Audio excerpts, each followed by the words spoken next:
So what are we doing? And what is the purpose, and are we successful as a country, as a government? Are we doing what is necessary for the national security of our country? I would submit to you that indeed what's going on in Afghanistan is making our country less secure.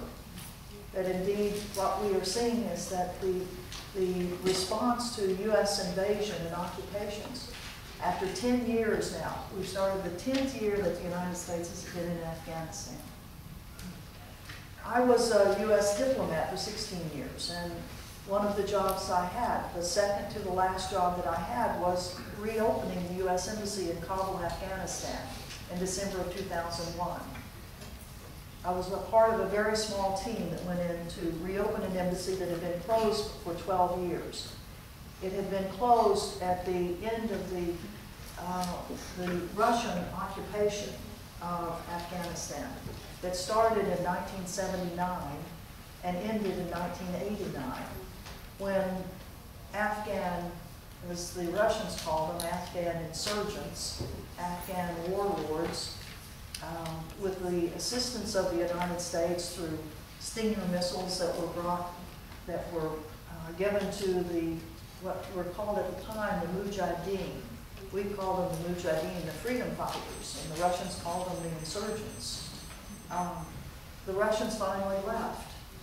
And many people say that was kind of the beginning of the end of the Soviet empire, that indeed it showed that the Soviet army was not invincible, that it could be brought down by people living in a very rugged country, a country where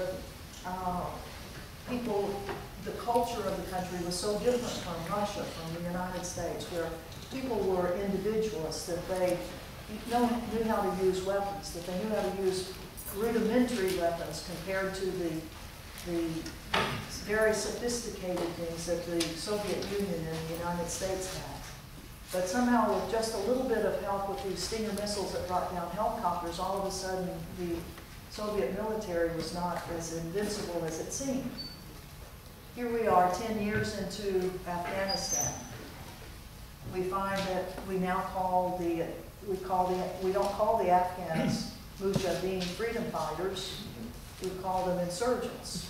We call them warlords. We call them Taliban. And yet they are fighting with, I would say, more sophisticated weapons, because 10 years the United States has equipped a lot of people in Afghanistan with weapons.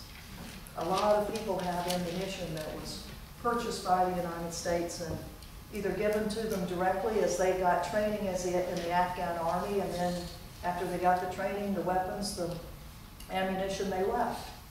The reason that the United States continues to train the Afghan army and the Afghan police is because there's a very high AWOL rate.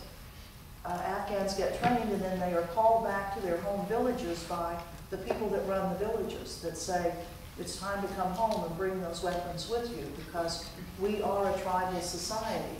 And even though the West is trying to create a central government in our country, we know that's not what we want. And we're seeing that play out right in front of our eyes, and yet we continue as a country, as a people, to go ahead and let whatever administration is in power continue to spend our money, continue to spend it and spend it and spend it. And, you know, we had a Nobel economics laureate, Stiglitz, who, with another Nobel Peace Prize winner or economics winner, they wrote the $1 trillion war. You know, the $1 trillion we've spent.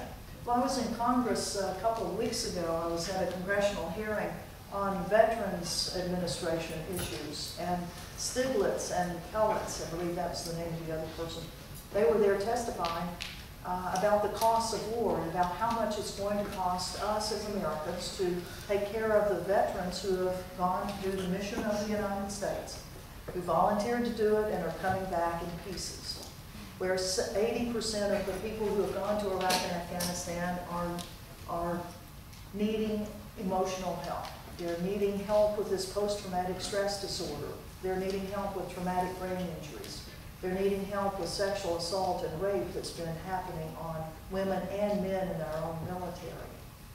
Now Stiglitz says it's not a $1 trillion war, it's a $3 trillion war, that it may be going up to $5 trillion.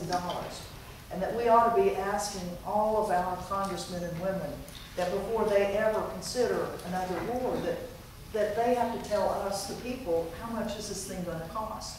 And that they've got to be honest with us. They've got to tell us what are the projections when we look out 20, 30, 40 years, where we have probably half of the people that are in our military at least will be on disability for the rest of their lives.